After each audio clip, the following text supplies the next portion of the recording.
Hello दोस्तों, स्वागत है हमारे यूट्यूब चैनल एस टू संग्राम में। आप सभी का स्वागत है। आज हम लोग बिहार पुलिस संघर्ष बैच का हमारा प्रैक्टिस सेट 2 करने वाले हैं, जिसमें कि हम लोग जीके जीएस के आपको इंपॉर्टेंट क्वेश्चन देखने वाले हैं। जीके जीएस के आपके 50 ऑब्जेक्टिव क्वेश्चन हम लोग देखने वाले हैं। ठीक है, चलिए शुरू करते हैं हम लोग बिना किसी देरी के। और इसका प्लेलिस्ट हम लोग ने बना दिया है, जिसमें कि आपका प्रैक्टिस सेट 1 जो हम लोग किए थे उसको डाल दिया गया है, और ये जो प्रैक्टिस सेट 2 है उसको भी डाल दिया जाएगा। जो बच्चे बाद में देख रहे हैं वो आप लोग प्लेलिस्ट में जाकर सारे वीडियोज़ को आप लोग देख सकते हैं। ठीक है, चलिए शुरू करते हैं बिना किसी देरी के। पहले नंबर क्वेश्चन से हम लोग शुरुआत करते हैं। चैनल पर नए तो सब्सक्राइब जरूर कर लीजिएगा। 3 महीने आपके लगातार यहाँ पर 20 मिनट में आपको जो है 20 से 25 मिनट में आपको एक प्रैक्टिस सेट 50 ऑब्जेक्टिव क्वेश्चन का करा दिया जाएगा, जो कि आपके लिए एग्जाम के लिए बहुत ज़्यादा इंपॉर्टेंट होगा। फ्री में यहाँ पे सब कुछ आपको कराया जा रहा है। ठीक है, और बीच बीच में आपको जो है टॉपिक वाइज कुछ आपको वीडियोज़ दिया जाएगा, जो कि 15 से 20 मिनट का रहेगा, कभी कभी ज़्यादा भी रह सकता है। ठीक है, तो वो आपका रहेगा, वो भी आपके एग्जाम्स के लिए बहुत इंपॉर्टेंट होने वाला है। ठीक है, चलिए शुरुआत करते हैं पहले नंबर क्वेश्चन पर। ठीक है, तो पहला नंबर क्वेश्चन बोलता है कि भारत के निम्नलिखित में से कौन से राज्य केंद्र शासित प्रदेश में सर्वाधिक औसत वार्षिक वर्षा होती है। ठीक है, आपको यहाँ पे लास्ट में बताना है कि 50 क्वेश्चंस में आप लोग कितने क्वेश्चंस कर पा रहे हैं। ठीक है, ये सेट करने की सबसे बड़ा मकसद ये है कि 50 क्वेश्चंस में आप लोग कितने क्वेश्चन कर पा रहे हैं, तो उसको आपको कमेंट बॉक्स में बताना है। ठीक है, यहाँ पे अगर आप 40 प्लस क्वेश्चन अगर सही कर पा रहे हैं तो आपका तैयारी ठीक है, ठीक ठाक है, बहुत अच्छी है। ठीक है, 45 प्लस लाने का कोशिश तो करिए कि हमको 50 में 50 क्वेश्चन हम कर पाएँ। ठीक है, तभी रिजल्ट होता है। ठीक है, यहाँ पे पहला नंबर हम लोग क्वेश्चन देखते हैं कि भारत के निम्नलिखित में से कौन से राज्य या केंद्र शासित प्रदेश में सर्वाधिक औसत वार्षिक वर्षा होती है। कौन से राज्य या केंद्र शासित प्रदेश में भारत में सबसे अधिक वर्षा होती है, तो आपका कहाँ होती है, तो मेघालय में होती है। मेघालय में कहाँ होती है, तो मेघालय के मासीराम में आपका सबसे अधिक वर्षा होती है। ये जो मासीराम है, मासीराम में जो है सर्वाधिक मतलब विश्व भर में सबसे अधिक वर्षा कहाँ होती है, तो मासीराम में होती है, जो कि आपका मेघालय में है। ये मासीराम कहाँ स्थित है, तो मासीराम जो है आपका खासी, आप लोग सुने होंगे कि गारो खासी जयंतिया। ठीक है, गारो खासी जयंती, सॉरी यहाँ पे जयंतिया जो है, एक मिनट, गारो खासी जयंतिया 3 पहाड़ी हैं। ये तीनों पहाड़ी में से जो आपका मासेराम है, ये मासेराम आपका जो है खासी जो आपका पहाड़ी है उस पर स्थित है। ठीक है, खासी पहाड़ी पर मासीराम स्थित है। इसी में जो है यहाँ पर जो है आपका सबसे सर्वाधिक आपका वर्षा होती है। ठीक है, जिसको ध्यान में रखिएगा कि सर्वाधिक सबसे अधिक वर्षा आपका कहाँ होती है विश्व भर में, तो मेघालय में होती है, मेघालय के मासीराम में होती है। इसको ध्यान में रखिएगा, बहुत इंपॉर्टेंट क्वेश्चन है। चलिए सेकेंड नंबर क्वेश्चन है कि इसमें आप लोगों का अभी ज्योग्राफी का क्वेश्चन चलेगा, फिर आपका हिस्ट्री आएगा, फिर आपका पॉलिटी आएगा, इस तरीके से चलने वाला है। ठीक है, सेकंड नंबर क्वेश्चन है कि भारत में वसंत, ग्रीष्म और वर्षा किसके नाम है। ठीक है, भारत में जो वसंत, ग्रीष्म और वर्षा किस चीज के नाम है, तो आपका पारंपरिक ऋतुओं के नाम है। किसके नाम है, तो पारंपरिक ऋतुओं के नाम है। डी नंबर यहाँ पे करेक्ट आंसर हो जाता है। पारंपरिक ऋतुओं के नाम है वसंत, ग्रीष्म और वर्षा। आगे बढ़ते हैं थर्ड नंबर हम लोग क्वेश्चन पर। भारतीय जलवायु के संदर्भ में लू हवाओं के संबंध में निम्नलिखित में से कौन सा कथन सही है। इनमें से कौन सा कथन सही है आपका लू हवाओं के संबंध में, तो देखिए ये ग्रीष्म ऋतु में चलती है। लू कब चलती है, तो आपका ग्रीष्म ऋतु में चलती है, तो यहाँ पर डी नंबर आपका सही है। शीत ऋतु में तो नहीं चलती है, वर्षा ऋतु में भी नहीं चलती है, शीत ऋतु वर्षा ऋतु, ये तो गलत हो जाएगा। ये तीनों ऑप्शन आपका यहाँ पे गलत है। यहाँ पे डी नंबर सही है कि ये ग्रीष्म ऋतु में चलती है। लू कब चलती है, तो ग्रीष्म ऋतु में चलती है। अगर पूछा जाएगा कि कौन से राज्य में लू सबसे ज्यादा प्रभावित करता है, तो ये कौन सा हो जाता है, तो राजस्थान राज्य में। कौन सा राज्य में, तो राजस्थान राज्य में आपका लू सबसे अधिक प्रभावित करता है। ठीक है, आगे बढ़ते हैं हम लोग 4 नंबर क्वेश्चन पर कि भारत में निम्नलिखित में से किसे इस्पात नगरी कहा जाता है। इस्पात नगरी किसे कहा जाता है, तो जमशेदपुर टाटा को कहा जाता है। जमशेदपुर टाटा जी के द्वारा इनका नाम रखा गया, जो है जमशेदपुर नाम रखा गया है। ठीक है, तो इस्पात नगरी किसको कहा जाता है, जमशेदपुर को। कहाँ है, तो आपका झारखंड में है। ठीक है, झारखंड में है जमशेदपुर, जिसको टाटा के नाम से भी जाना जाता है। ठीक है, टाटा के नाम से भी जाना जाता है। आगे बढ़ते हैं 5 नंबर क्वेश्चन पर कि निम्नलिखित में से कौन सा शब्द गर्मियों के दौरान भारत के उत्तर और उत्तर पश्चिमी हिस्सों में चलने वाली सामान्य स्थानीय पवन के लिए एक शब्द है। कौन सा शब्द जो है गर्मियों के दौरान उत्तर भारत दौरान जो है भारत के उत्तर और उत्तर पश्चिमी हिस्सों में चलने वाली सामान्य स्थानीय पवन के लिए एक शब्द है, तो कौन सा हो जाता है, तो लू हो जाता है। यहाँ पे करेक्ट आंसर ए नंबर लू जो है आपका उत्तर भारत में और उत्तर भारत के पश्चिमी हिस्सों में चलने वाली हवाएं हैं, जो कि गर्मियों के दौरान में चलती हैं। आगे बढ़ते हैं हम लोग 6 नंबर क्वेश्चन पर, निम्नलिखित में से कौन सा विकल्प सही सुमेलित नहीं है। कौन सा विकल्प जो है सही सुमेलित नहीं है, तो आपका चिल्का झील, देखिए यहाँ पे देख लेते हैं कौन सा सही है। तो चिल्का झील कहाँ है, तो आपका उड़ीसा में है, बिल्कुल सही है। वुलर झील कहाँ है, तो आपका जम्मू और कश्मीर में है, सही है। और वेवनाड झील कहाँ है, तो केरल में है। ठीक है, ये तीनों ऑप्शन सही है। लेकिन यहाँ पे सरदार सरोवर झील आपका कर्नाटक में नहीं है। यहाँ पे दरअसल अगर देखा जाए तो सरदार सरोवर झील होता ही नहीं है, सरदार सरोवर डैम है। ठीक है, सरदार सरोवर झील कोई नाम नहीं है, सरदार सरोवर डैम होता है, जो कि आपका नर्मदा नदी पर है, जो कि गुजरात में है। ठीक है, नर्मदा नदी कहाँ है, तो गुजरात में है। और सरदार सरोवर आपका डैम कहाँ बना हुआ है, तो नर्मदा नदी पर बना हुआ है। ठीक है, तो यहाँ पे ये कौन सा सही जवाब हो जाएगा, तो ये डी नंबर होगा। कौन सा सही सुमेलित नहीं है, तो आपका डी नंबर यहाँ पे करेक्ट आंसर हो जाता है। थोड़ा सा यहाँ पे देखिएगा, चिल्का झील क्या होता है, तो चिल्का झील जो है खारे पानी की सबसे बड़ी झील होती है। ठीक है, खारे पानी की सबसे बड़ी झील कौन सी, तो चिल्का झील होती है जो कि उड़ीसा में है। और मीठे पानी की सबसे बड़ी झील का अगर बात किया जाए तो वूलर झील होती है। कौन सा, तो वूलर झील आपका मीठे पानी की सबसे बड़ी झील होती है। चलिए, इससे रिलेटेड एक और क्वेश्चन आपको मिलने वाले हैं इसी सेट में। ठीक है, तो चलिए 7 नंबर हम लोग क्वेश्चन देखने वाले हैं। तो 7 नंबर क्वेश्चन बोलता है, एक मिनट, हाँ, कि निम्नलिखित में से किन तरीकों से किसानों को अधिक उपज देने वाली किस्म के बीजों का इस्तेमाल शुरू करने के लिए प्रोत्साहित किया गया। सरकार के द्वारा जो है कौन से तरीके अपनाए गए जिससे किसानों को जो है अधिक उपज देने वाली किस्म के बीजों का इस्तेमाल शुरू करने के लिए प्रोत्साहित किया गया। हरित क्रांति जब आया था, हरित क्रांति के समय में जो है कैसे किसानों को जो है इस तरीके से प्रोत्साहित किया जाए कि वो लोग जो है जो नए बीज आए हैं उसको अपने खेतों में लगाएं। ठीक है, तो कौन से तरीका था, तो सरकार ने जो है बीज और अन्य निविष्टियाँ बाजार में प्रचलित कीमतों की तुलना में कम कीमतों पर प्रदान किए थे। क्या, तो बीज और अन्य निविष्टियां बाजार में जो कीमत में बीज, जो पहले से जो बीज थे वो अगर 100 रुपये में बिक रहे हैं, तो सरकार जो अपनी नई बीज लाई है तो उसको 90 रुपये में बेचेगा। ठीक है, 90 रुपये में बेचकर वो आपको इस तरीके, ये जो है एक तरीका आजमाया था जिससे कि जो है किसान जो है ये बीजों को आपका इस्तेमाल करे अपने खेतों में। तो डी नंबर यहाँ पे करेक्ट आंसर हो जाता है। आगे देखते हैं 8 नंबर क्वेश्चन पे कि भारत के निम्नलिखित भूआकृतिक विभाजनों में से किसमें व्यापक जलोढ़ मृदा भंडार है। किसमें जो है व्यापक जलोढ़ मृदा भंडार है, तो उत्तरी भारतीय मैदान में। किसमें, तो उत्तरी भारतीय मैदान में। बी नंबर यहाँ पे करेक्ट आंसर हो जाता है कि भूआकृतिक विभाजनों में से किसमें व्यापक जलोढ़ मृदा भंडार है, तो आपका उत्तरी भारतीय मैदान में है करेक्ट आंसर। चलिए आगे बढ़ते हैं 9 नंबर क्वेश्चन पर कि पृथ्वी के जल का कितना प्रतिशत भाग महासागरों से बनता है। कितना प्रतिशत भाग पृथ्वी के जल का महासागरों से बनता है, तो 97% भाग आपका महासागरों से बनता है। सी नंबर यहाँ पे करेक्ट आंसर हो जाता है। आगे बढ़ते हैं हम लोग 10 नंबर क्वेश्चन पर कि 10 नंबर क्वेश्चन देखिएगा ध्यान से। बोला जा रहा है कि निम्नलिखित में से कौन सी खारे पानी की झीलें हैं। कौन सी यहाँ पर जो है खारे पानी की झीलें हैं, तो यहाँ पर देखिए सांभर झील जो है क्या है, तो खारे पानी की झील है। वूलर झील क्या है, तो ये वूलर झील है, मीठे पानी की झील है। डल झील भी जो है आपका मीठे पानी की झील है। लेकिन चिल्का झील क्या है, तो आपका खारे पानी की झील है, मैंने बताया था। यहाँ पे ध्यान दीजिएगा, खारे पानी की झील कौन सा है, तो सांभर झील है और चिल्का झील है। दोनों की विशेषताएं हैं अपनी अपनी। ठीक है, चिल्का झील जो है ये आपका जो है सबसे बड़ी झील है। सबसे बड़ी झील आपकी कौन सी है, तो सबसे बड़ी झील कौन सी है, तो चिल्का झील है। लेकिन सांभर झील जो है सबसे बड़ी नहीं है, लेकिन इसका भी एक विशेषता है कि सर्वाधिक खारे पानी। जैसे कि आप 1-2 जगह पे गए, जैसे कि आप गया है और जहानाबाद का पानी पीजिएगा तो वो ज़्यादा खारा लगेगा, और गया का पानी पीजिएगा तो ये कम खारा लगेगा। ठीक है, और अगर यही हम मेरे गाँव का पीजिएगा तो वहाँ का जो है पानी बिल्कुल आपका मीठा लगेगा, वूलर झील जैसा। ठीक है, तो इस चीज़ को समझिए। तो जैसे कि चिल्का झील जो है खारे पानी का और सांभर झील भी खारे पानी का, लेकिन चिल्का झील जो है सबसे ज़्यादा बहुत बड़ा है, लेकिन सांभर झील जो है छोटा है, उतना भी इसके हिसाब से बड़ा नहीं है, ये छोटा है, लेकिन इसका जो पानी है वो ज़्यादा खारा है। इसको ध्यान में रखिएगा।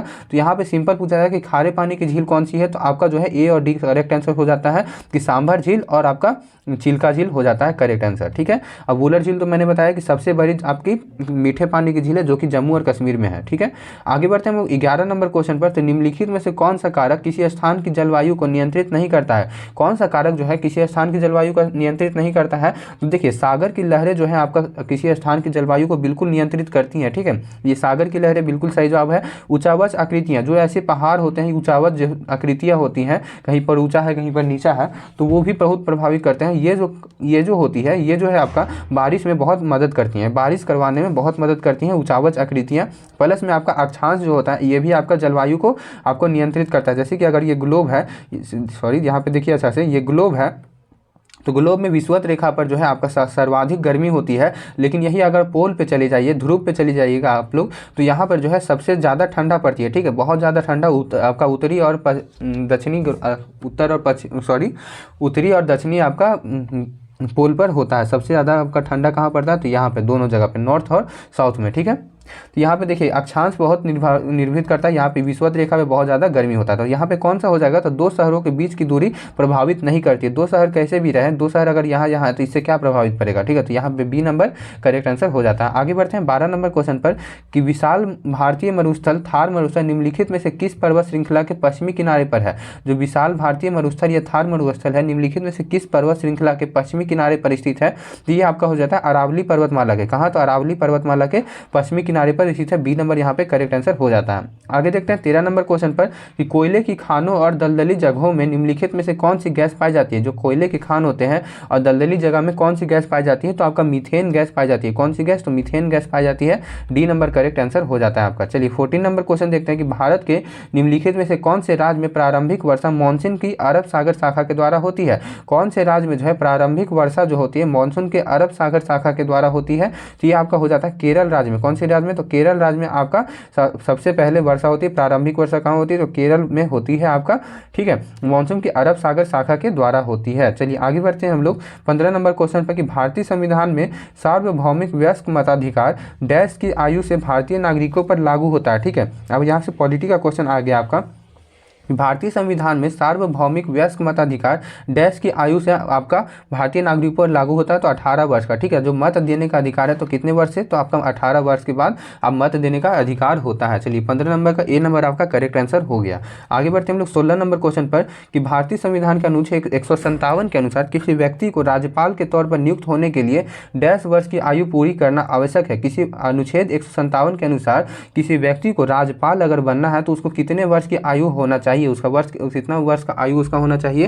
तो यहाँ पे आपका 35 वर्ष की आयु उसकी पूरी हो चुकी होनी चाहिए। ठीक है, 35 वर्ष का वो होना चाहिए, तभी वो राज्यपाल बन सकता है अनुच्छेद 157 के अनुसार। ठीक है, ये भी याद रखिएगा दोनों, यहाँ जैसे कि यहाँ पे 35 वर्ष दे देता और यहाँ पे आपका ब्लैंक दे देता, पूछ देता कौन से अनुच्छेद के अनुसार। तो ठीक है, तो अनुच्छेद 157 इसको भी याद रखना है राज्यपाल के लिए। आगे बढ़ते हैं 17 नंबर। देखिए बताने के लिए यहाँ पे अभी भी बहुत सारी चीज़ें हैं, बताएंगे, लेकिन यहाँ पे बात है कि अगर बताने लगेंगे तो वीडियो बहुत ज़्यादा लंबा बनेगा। मैं चाहता हूँ यहाँ पर कि थोड़ा सा आप लोगों का बस एक प्रैक्टिस टाइप से कि आपको कितना आता है और नहीं आता है। ठीक है, उसके बाद तो आप लोग इसको गूगल सर्च करके भी सारी चीज़, जैसे कि मैं बताता हूँ पढ़ने का सबसे बेहतरीन तरीका। जैसे कि क्वेश्चन है, इस क्वेश्चन को आपको नहीं समझ में आ रहा है, जैसे कि यही क्वेश्चन है, इसको अगर आपको बढ़िया से नहीं समझ में आ रहा है, ठीक है, तो इस क्वेश्चन को अगर आपको समझना है तो इसको क्या करिए ना, स्क्रीनशॉट लीजिए। ठीक है, स्क्रीनशॉट ले लिए, स्क्रीनशॉट लेके आप गूगल में जाइए, गूगल में लेंस होता है, ठीक है, गूगल लेंस, उसमें जाकर गूगल लेंस में, या फिर आप लोग इतना भी मत करिए, इस क्वेश्चन को आप लोग स्क्रीनशॉट लिए, उसके बाद जेमिनी एआई जानते हैं ना, जेमिनी एआई जो आपका चैट जीपीटी हो गया, जेमिनी एआई हो गया, उस पर इस फोटो को अपलोड कर दीजिए। उसको बोलिए कि मुझे इस क्वेश्चन को समझाओ, 16 नंबर क्वेश्चन को समझाओ, बस ऐसे ही लिखिएगा जैसे मैंने बोला। और उसके बाद और आसान भाषा में लिख, बोलिएगा ना कि आसान भाषा में समझाओ, तो बहुत आसान भाषा में आपको समझा देगा और इससे कनेक्टेड जो भी आपकी चीज़ें रहेंगी वो भी चीज़ें वो बता देगा। ठीक है, तो इस तरीके से पढ़िएगा तो बहुत अच्छा से आप लोगों को समझ में आएगा, आपको थोड़ा विस्तार होगा। अगर यहाँ पर मैं बताने लगूँगा तो वीडियो लंबा भी होगा और उसके बाद आपको उतना अच्छा से याद भी नहीं रहने वाला। ठीक है, और जैसे कि मैं बताऊंगा तो कुछ चीज़ें छूट भी जाएंगी, लेकिन वहाँ से आप लोग पढ़िएगा तो बहुत बेहतरीन रहेगा। यहाँ पे मैं प्रैक्टिस बस करवा रहा हूँ आपको। ठीक है, तो 17 नंबर क्वेश्चन है कि निम्नलिखित में से कौन सा भारतीय संविधान में वर्णित एक मौलिक कर्तव्य नहीं है। ठीक है, कौन सा जो है भारतीय संविधान में वर्णित एक मौलिक कर्तव्य नहीं है इनमें से, तो बताइए करेक्ट आंसर कौन सा हो जाता है। तो माता, देखिए यहाँ पे जो है आपको पॉज कर लेना है, क्योंकि यहाँ पे देखिए इतना लंबा लंबा है, इसको अगर पढ़ने बैठेंगे तो आपका ही समय बर्बाद होगा, लेकिन यहाँ पे पॉज करके आपको यहाँ पे पढ़ लेना है कि कौन सा होना चाहिए। ठीक है, अगर नहीं आप करना है तो यहाँ पे देखिए डी नंबर हो जाएगा कि माता पिता की आज्ञा पालन करना और अपनी पारिवारिक जिम्मेदारियों का निर्वहन करना, ये जो है आपका मौलिक कर्तव्य में नहीं आता है। बाकी जो है मौलिक कर्तव्य देख लीजिए, तीनों मौलिक कर्तव्य कि संविधान का पालन करना और उसके आदर्शों और संस्थाओं को राष्ट्रध्वज और राष्ट्रगान का आदर करना, ये हमारा मौलिक कर्तव्य है। ठीक है, आपका जो है मौलिक कर्तव्य कब शामिल किया गया था, तो मौलिक कर्तव्य जो है संविधान में कब शामिल किया गया था, तो आपका 1976 में शामिल किया गया था। जो आपका 42वें संविधान संशोधन में आपका शामिल किया गया था। 1976 के संविधान संशोधन अधिनियम में आपका जो है मौलिक कर्तव्य, कितने मौलिक कर्तव्य, तो 10 या 11, बताइए 10 या 11 शामिल किया गया था। तो 10 मौलिक कर्तव्य आपका शामिल किया गया था। ठीक है, 10 मौलिक कर्तव्य 1976 में 42वें संविधान संशोधन में आपका शामिल किया गया था। और 11वां मौलिक कर्तव्य जो है आपका 11वां मौलिक कर्तव्य 2002 के आपका 2002 में 86वें संविधान 86वें संविधान संशोधन में आपका शामिल किया गया था। ठीक है, 2002 में 86वें संविधान संशोधन में आपका शामिल किया गया था 11वां मौलिक कर्तव्य। इसको ध्यान में रखिएगा, इससे क्वेश्चन बहुत बनते हैं। ठीक है, चलिए 17 नंबर का करेक्ट आंसर तो मैंने बता दिया कि माता पिता की आज्ञा का पालन करना और अपनी पारिवारिक जिम्मेदारियों का निर्वहन करना, ये आपका मौलिक कर्तव्य नहीं है। बाकी तो भारत की प्रभुता, एकता और अखंडता को बनाए रखना और उसकी रक्षा करना, ये हमारा मौलिक कर्तव्य है। स्वतंत्रता के लिए हमारे राष्ट्रीय आंदोलन को प्रेरित करने वाले उच्च आदर्शों को, संविधानों का उनका पालन करना बिल्कुल ये सही है। और संविधान का पालन करना, उनके आदर्शों और संस्थाओं, राष्ट्र ध्वज और राष्ट्रगान का आदर करना हमारा मौलिक कर्तव्य है। चलिए आगे बढ़ते हैं 18 नंबर क्वेश्चन पर कि निम्नलिखित में से क्या प्रोटीन के निर्माण घटक है। ठीक है, निम्नलिखित में से कौन सा जो है आपका प्रोटीन के निर्माण घटक है, तो आपका कौन सा हो जाता है, तो एमिनो एसिड। कौन सा, तो अमीनो अम्ल हो जाता है। बी नंबर करेक्ट आंसर हो जाता है। कौन सा जो है प्रोटीन के निर्माण घटक है, तो अमीनो अम्ल यहाँ पे करेक्ट आंसर हो जाता है। ठीक है, चलिए यहाँ पे आप लोग क्वेश्चन को सोच के रखिए कि आपका कंप्लीट प्रोटीन किसको कह सकते हैं। ठीक है, कंप्लीट प्रोटीन। आगे बढ़ते हैं 19 नंबर क्वेश्चन पे हम लोग देखते हैं। तो 19 नंबर है कि कब्ज से राहत पाने के लिए निम्नलिखित में से किस चीज़ का अधिक मात्रा में सेवन करने की सलाह दी जाती है। यहाँ से बायो का क्वेश्चन आपका आया है, तो ये भी आपका बिहार पुलिस के सेट में आपका आना चाहिए। ठीक है, बिहार पुलिस में आपका ये भी इंपॉर्टेंट है, बायो भी बहुत। देखिए दो चीज़ें जो साइंस में अगर बेसिक अगर बोला जाए कि सबसे इंपॉर्टेंट कौन सा है, तो आपका बायो पढ़ना बहुत ज़रूरी है। बायो से आपको बहुत क्वेश्चन, जैसे केमिस्ट्री हो गया और आपका फिजिक्स हो गया, इससे भी क्वेश्चन पूछते हैं, लेकिन उतना भी ये इंपॉर्टेंट नहीं है, लेकिन बायो से बहुत ज़्यादा क्वेश्चन पूछे जाते हैं। तो इसको आप लोग ना भी तो बायो बहुत अच्छा से आप लोग पढ़ने का प्रयास करिएगा। ठीक है, और बाकी इधर तो आपका पॉलिटी हो गया, हिस्ट्री हो गया और ज्योग्राफी तो है ही। ठीक है, चलिए उसका देखते हैं कि किसका सेवन करने की सलाह दी जाती है कॉन्स्टिपेशन में। तो किसका, तो फाइबर का आपका सलाह दिया जाता है। फाइबर जो है खाना पचाने में आपका सहायता करता है। ठीक है, आगे बढ़ते हैं 20 नंबर क्वेश्चन पर कि पुष्प का कौन सा भाग बीज के रूप में विकसित होता है। पुष्प का कौन सा भाग जो है बीज के रूप में विकसित होता है, तो कौन सा हो जाता है, तो ओव्यूल। क्या, तो बीजांड जो है आपका, बीजांड जो है आपका बीज के रूप में विकसित होता है। डी नंबर यहाँ पे करेक्ट आंसर हो जाता है। आगे बढ़ते हैं 21 नंबर क्वेश्चन है कि 21 नंबर केंद्रक के भीतर किस संरचना में डीएनए के रूप में आनुवांशिक सूचना होती है। केंद्रक के अंदर जो केंद्रक न्यूक्लियस होता है, जैसे कि ये सेल है, इसके अंदर केंद्रक है, केंद्रक के अंदर के डीएनए के रूप में अनुवांशिक सूचना किसमें होती है, तो आपका किसमें होती है, तो गुणसूत्र में होती है। ठीक है, केंद्रक के अंदर आपका डीएनए होता है और डीएनए के अंदर आपका जो है गुणसूत्र होता है। तो ए नंबर यहाँ पे करेक्ट आंसर हो जाता है। ठीक है, 21 का ए नंबर आपका करेक्ट आंसर। चलिए आगे बढ़ते हैं 22 नंबर क्वेश्चन पर हम लोग देखते हैं कि एक, देखिए यहाँ पे ध्यान से देखिएगा, तो लंबा क्वेश्चन है, पहले इसको देख लीजिए उसके बाद नीचे देखिएगा। ठीक है, चलिए यहाँ देखिए, इसी से आंसर आपको पता चल जाएगा। ठीक है, एक तटीय क्षेत्र, पूरा पढ़िएगा थोड़ा सा, क्वेश्चन अच्छा है कि एक तटीय क्षेत्र समुद्र के पानी से भर गया, जिसके परिणाम स्वरूप आसपास के क्षेत्र में भारी नमक जमा हो गया। कुछ दिनों के बाद यह देखा गया कि कई पौधे मुरझा गए। इन कथनों के आधार पर निम्नलिखित में से कौन सा पौधों के मुरझाने का सबसे संभावित कारण है। तो कौन सा पौधों का मुरझाने का सबसे संभावित कारण कौन सा है, तो आपको पौधों की कोशिकाओं में जीव द्रव्य कुंचन के कारण पौधे मुरझा गए। तो यहाँ पे सी नंबर करेक्ट आंसर हो गया। देखिए प्लाज्मोलाइसिस के कारण जो है पौधे मुरझा गए। ठीक है, कोशिकाओं में जीव द्रव्य कुंचन के कारण पौधे मुरझा गए। सी नंबर यहाँ पे करेक्ट आंसर हो जाता है। आगे देखते हैं 23 नंबर क्वेश्चन कि जीवधारियों और उनके पर्यावरण के बीच पारस्परिक क्रियाओं के अध्ययन को क्या कहा जाता है। जीवधारियों और उनके पर्यावरण के बीच पारस्परिक क्रियाओं के अध्ययन को क्या कहा जाता है, तो आपका इसको क्या कहा जाता है, तो इसका करेक्ट आंसर तो आपको परिस्थितिकी कहा जाता है। क्या कहा जाता है, तो इकोलॉजी कहा जाता है, परिस्थितिकी कहा जाता है। D number correct answer. आगे बढ़ते हैं 24 नंबर क्वेश्चन कि कौन सा खाद्य पदार्थ संपूर्ण प्रोटीन का अच्छा स्रोत है। मैंने ये बोला था कि सोच के रखिएगा कौन सा खाद्य पदार्थ आपका संपूर्ण प्रोटीन का अच्छा स्रोत है, तो अंडा बिल्कुल यहाँ पे करेक्ट आंसर। अंडा में जो आपका है 19 अमीनो एसिड आपको पूरे मिल जाते हैं। ठीक है, आगे बढ़ते हैं 24 के बाद 25 नंबर क्वेश्चन कि वेल निम्नलिखित में से किस समूह से संबंधित है। थोड़ा सा जल्दी जल्दी कर रहे हैं, मुझे कहीं पर जाना है, इसलिए आपको जल्दी जल्दी यहाँ पे करा दे रहे हैं। ठीक है, वेल के निम्नलिखित में से किस समूह से संबंधित है, तो किस समूह से संबंधित है आपका, तो स्तनधारी से संबंधित है। वेल किससे संबंधित है, तो स्तनधारी से संबंधित है। 25 का ए नंबर करेक्ट आंसर हो जाता है। ठीक है, आगे बढ़ते हैं हम लोग 26 नंबर क्वेश्चन कि वसा और कार्बोहाइड्रेट युक्त खाद्य पदार्थ को डैश भी कहा जाता है। ठीक है, वसा और कार्बोहाइड्रेट युक्त पदार्थ को क्या कहा जाता है, तो यहाँ पे आपको क्या कहा जाता है, तो इसको जो है ऊर्जा देने वाले खाद्य पदार्थ कहा जाता है। ठीक है, वसा जो है फैट जो है आपका ऊर्जा देता है और कार्बोहाइड्रेट भी जो है आपका ऊर्जा देता है, प्रोटीन भी आपको ऊर्जा देता है। लेकिन अगर बोला जाए तो पहले वसा ऊर्जा देगा, फिर कार्बोहाइड्रेट देगा, फिर प्रोटीन देता है। ठीक है, आगे बढ़ते हैं हम लोग। जब आप लोग खाना पीना छोड़ दीजिएगा, कोई बीमार व्यक्ति रहता है, पहले उसका वसा आपका खत्म होता है, फिर कार्बोहाइड्रेट खत्म होता है, फिर वहाँ पे आपका प्रोटीन खत्म होता है। ठीक है, उसके बाद उसकी मृत्यु हो जाती है अगर वो सही नहीं हो पाया तो। ठीक है, घावों से अत्यधिक रक्तस्राव की डैश की कमी के कारण हो सकता है। घावों से अत्यधिक रक्तस्राव किसके कमी से हो सकता है, तो विटामिन के की कमी से आपका जो है घाव जो है उससे अधिक रक्तस्राव होने की हो सकता है। किसके कमी के, तो आपका विटामिन के की कमी से।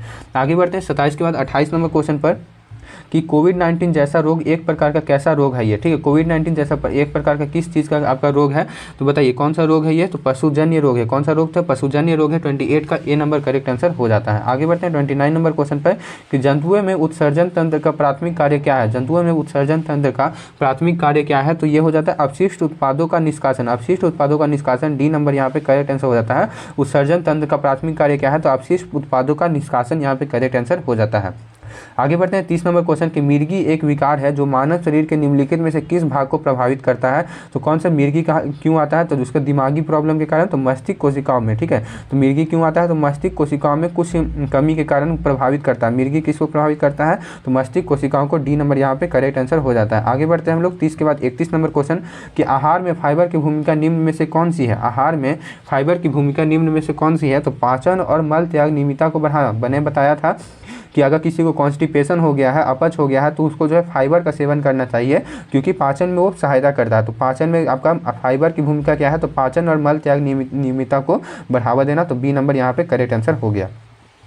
32 नंबर क्वेश्चन है कि जिस व्यक्ति का विकास अवरुद्ध हो गया है, विकास अवरुद्ध हो गया और बालों का रंग फीका पड़ गया, वह संभवतः किससे पीड़ित है। वह किससे पीड़ित हो सकता है, तो आपका प्रोटीन की कमी से आपका पीड़ित हो सकता है। जब बाल का क्वेश्चन आए तो बाल किससे बना होता है, तो बाल क्रिएटिन से बना होता है। क्रिएटिन कैसे बनता है, तो क्रोटीन जो है आपका प्रोटीन से बनता है, ठीक है। तो प्रोटीन से बनता है, तो प्रोटीन की कमी के कारण जो है उसका बालों का रंग फीका पड़ गया है, ठीक है, और विकास अवरुद्ध हो गया है। आगे बढ़ते हैं हम लोग 33 नंबर क्वेश्चन कि राइबोसोम्स, यहाँ पे देखिएगा ये कथन है, थोड़ा सा पढ़ लीजिएगा, ठीक है, कि राइबोसोम्स के बारे में निम्नलिखित में से कौन सा कथन सही है। कौन सा कथन यहाँ पे राइबोसोम्स के बारे में सही है, तो राइबोसोम्स में कोई झिल्ली नहीं होती है। कथन ए है कि राइबोसोम्स में कोई झिल्ली नहीं होती, तो ये बिल्कुल सही है कि राइबोसोम्स में यहाँ पे क्या होता है, राइबोसोम्स में आपका कोई झिल्ली नहीं होती है, ठीक है। राइबोसोम्स में आपका कोई झिल्ली नहीं होती है। चलिए आगे बढ़ते हैं। यहाँ पे देखिए कि ये आपका सही है, ठीक है। और राइबोसोम्स में पाचन हाइड्रोलिक एंजाइम मौजूद होते हैं, तो ये नहीं होता, ठीक है। पाचक हाइड्रोलिक एंजाइम नहीं होते हैं। इन्हें आत्मघाती शैलियाँ कहा जाता है, नहीं। लाइसोसोम्स को आत्मघाती शैलियाँ कहा जाता है, तो ये भी नहीं होगा। फिर राइबोसोम्स जो है प्रोटीन संश्लेषण में महत्वपूर्ण भूमिका निभाते हैं, तो बिल्कुल राइबोसोम्स जो है आपका प्रोटीन का निर्माण कहाँ होता है, तो राइबोसोम्स में ही होता है। तो यहाँ पे आपका कथन ए और कथन डी सही है, तो इसको आप लोग करेक्ट आंसर ले लीजिएगा, ठीक है। तो इसके हिसाब से कौन सा हो जाएगा, तो सी नंबर आपका करेक्ट आंसर हो जाता है, ठीक है। गला थोड़ा बच जा रहा है, सॉरी। चलिए 34 नंबर क्वेश्चन देखते हैं। थोड़ा सा और क्वेश्चन बचा हुआ देख लेते हैं, ठीक है। तो संविधान को अपनाने के साथ ही भारत ने कब स्वयं को एक संप्रभु लोकतांत्रिक और गणतंत्र राज्य घोषित किया था। संविधान को अपनाने के साथ भारत ने कब स्वयं को एक संप्रभु लोकतांत्रिक और गणतंत्र राज्य घोषित किया था। 1 मिनट रुक जाइएगा, पूरा गला फंसा। चुप। चलिए तो देखते हैं इसको हम लोग, तो गला बहुत ज़्यादा बच गया था, पानी पीना पड़ा था। चलिए तो इसको हो जाए कि संविधान को अपनाने के साथ ही भारत ने कब स्वयं को एक संप्रभु लोकतांत्रिक और गणतंत्र राज्य घोषित किया था। 34 का करेक्ट आंसर कौन सा हो जाता है, तो 26 जनवरी 1950 को। 26 जनवरी 1950 को यहाँ पे करेक्ट आंसर हो जाता है, ठीक है। आगे देखते हैं 35 नंबर क्वेश्चन। यदि कोई नागरिक अपने क्षेत्र के स्मारकों की सुरक्षा में सरकार की सहायता कर रहा है, तो वह निम्नलिखित में से किस मौलिक कर्तव्य का पालन कर रहा है। कौन से मौलिक कर्तव्य का पालन कर रहा है यहाँ पर, तो ये हो जाता है गौरवशाली परंपरा संस्कृति को महत्व देना और उसका परिरक्षण करना, ठीक है। बी नंबर यहाँ पे करेक्ट आंसर हो जाता है। कौन सा मौलिक कर्तव्य को यहाँ पे आपका कर रहा है, जो कि अगर स्मारकों की सुरक्षा में सरकार की सहायता कर रहा है तो यहाँ पे हो जाता है गौरवशाली परंपरा और संस्कृति महत्व देना, उसका परिरक्षण करना। तो यहाँ पे बी नंबर आपका करेक्ट आंसर हो जाता है। आगे देखते हैं 36 नंबर क्वेश्चन पर कि निम्नलिखित में से क्या भारत का राष्ट्रपति बनने की योग्यता पात्रता नहीं है। कौन सा जो है आपका भारत की राष्ट्रपति बनने की योग्यता पात्रता नहीं है यहाँ पे बोला जा रहा है। तो 36 का कौन सा हो जाता है, तो किसी लाभ के पद पर होना चाहिए, ठीक है। ये जो है आपका पात्रता नहीं होना चाहिए, यहाँ पे बी नंबर आपका सही जवाब हो जाता है। बाकी जो है आपका 35 वर्ष की आयु होना चाहिए और भारत का नागरिक होना चाहिए और लोकसभा के सदस्य के रूप में चुनाव के लिए योग्य होना चाहिए। चुनाव होना नहीं चाहिए, चुनाव के लिए योग्य होना चाहिए आपका राष्ट्रपति बनने के लिए, ठीक है। आगे बढ़ते हैं हम लोग 37 नंबर क्वेश्चन। निम्नलिखित में से कौन सा भारत में सर्वोच्च न्यायपालिका है, ठीक है। सर्वोच्च न्यायपालिका कौन सा है, तो सर्वोच्च न्यायालय है, ठीक है ना। सर्वोच्च न्यायपालिका कौन सा है, तो सर्वोच्च न्यायालय है। 37 का ए नंबर।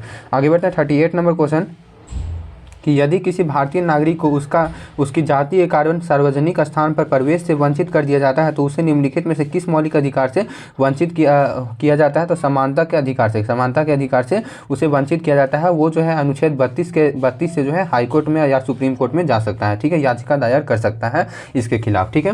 38 का कौन सा, तो 38 का ए नंबर हो जाता है। 39 नंबर क्वेश्चन देखते हैं कि भारतीय संविधान के अनुच्छेद 51A के अनुसार भारत की संप्रभुता, एकता और किसको, तो अखंडता को बनाए रखना और उसकी रक्षा करना प्रत्येक नागरिक का मौलिक कर्तव्य होता है, तो कौन सा हो जाता है, तो सी नंबर यहाँ पे करेक्ट आंसर हो जाता है। ठीक है, भारत की संप्रभुता, एकता और अखंडता को बनाए रखना और उसकी रक्षा करना प्रत्येक नागरिक का मौलिक कर्तव्य है। अनुच्छेद 51A के अनुसार अनुच्छेद 51A में ही जो है आपका 11 मौलिक कर्तव्य शामिल है।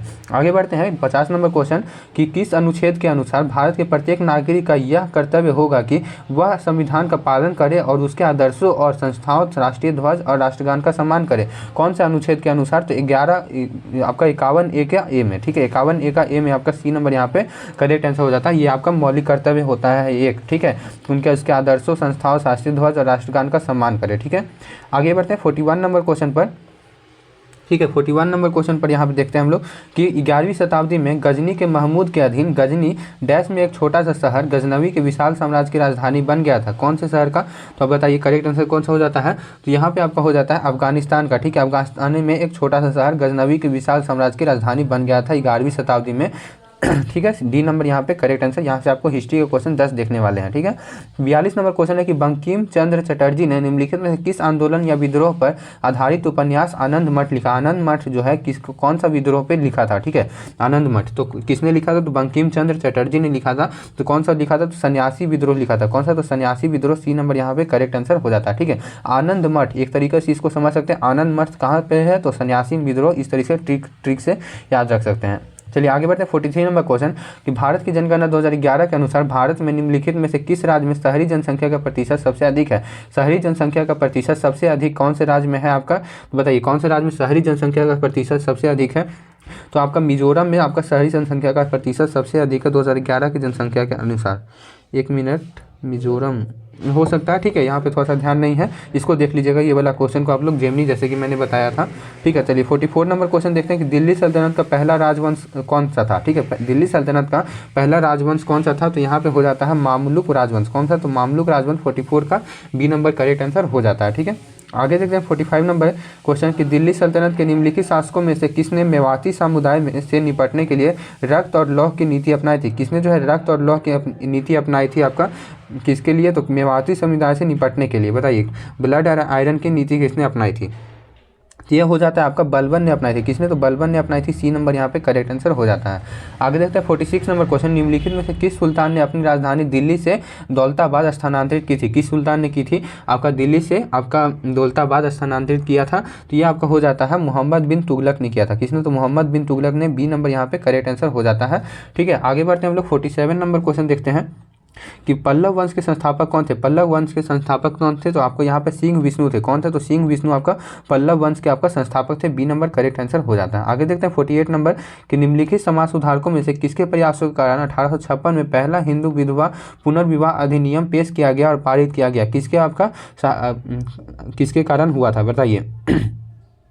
तो 48 का कौन सा करेक्ट आंसर हो जाता है, तो ईश्वर चंद्र विद्यासागर। ईश्वर चंद्र विद्यासागर जो है 1856 में पहला हिंदू विधवा पुनर्विवाह अधिनियम पेश किया था। ठीक है, सती प्रथा को बंद करने वाले थे राजा राम मोहन रॉय। किसके माध्यम से, तो आपका लॉर्ड विलियम बेंटिक से शायद। ठीक है, उन्हीं के साथ मिलकर जो है सती प्रथा को बंद किया था राजा राम मोहन रॉय ने। ठीक है, और ईश्वर चंद्र विद्यासागर ने यहाँ पे पुनर्विवाह अधिनियम पेश किया था। आगे बढ़ते हैं हम लोग 49 नंबर क्वेश्चन 1930 में शुरू हुई किस महत्वपूर्ण घटना ने भारतीयों को स्वतंत्रता के लिए अहिंसक आंदोलन में शामिल होने के लिए प्रेरित और संगठित करने में महत्वपूर्ण भूमिका निभाई थी। ठीक है, तो 49 का करेक्ट आंसर कौन सा हो जाता है, तो नमक सत्याग्रह। ठीक है, डी नंबर करेक्ट आंसर हो जाएगा नमक सत्याग्रह। थोड़ा सा गला बच गया इसलिए जल्दी जल्दी कर दे रहा है। ठीक है, चलिए लास्ट क्वेश्चन हमारा 50 नंबर क्वेश्चन है, 2 क्वेश्चन और है, 51 में आपको होमवर्क के लिए दूंगा। ठीक है, 50 क्वेश्चन है कि समाज के वंचित समूह के बीच शिक्षा और सामाजिक अधिकारों को बढ़ावा देने के उद्देश्य से 1870 के दशक में महाराष्ट्र के पुणे जिले में कौन सा संगठन शुरू किया गया था। कौन सा संगठन शुरू किया गया था, तो यहाँ पे जो है आपका सत्य शोधक समाज की संगठन के आपका शुरू किया गया था। ठीक है, सत्य शोधक समाज का शुरू किया गया था जो है वंचित समूह के बीच शिक्षा पहुंचाने के लिए। ठीक है, सी नंबर यहाँ पे करेक्ट आंसर हो जाता है। चलिए 51 नंबर क्वेश्चन देख लेते हैं, इसको आपको कमेंट बॉक्स में बताना है कि चोल साम्राज्य के दौरान ब्राह्मणों को दी गई भूमि के लिए निम्नलिखित में से किस शब्द का उपयोग किया जाता है। कौन सा शब्द का उपयोग किया जाता है, जो ब्राह्मणों को दी गई भूमि के लिए कौन सा शब्द को प्रयोग किया जाता है चोल साम्राज्य के दौरान जो दिया जाता है। ठीक है, इसको आपको बताना है कमेंट बॉक्स में ABCD 51 का आप लोग को, इसको पूरा लिख भी देना है, लेकिन ऐसे समझ में नहीं आता है मुझको। ठीक है, इसको पूरा आपको लिख भी देना कि इसको जो भी आंसर है उसको पूरा, जैसे कि अगर कोई भी आंसर होगा तो उसको आपको लिख देना। चलिए मिलते हैं नेक्स्ट क्लास में, तब तक के लिए बाय, जय हिंद।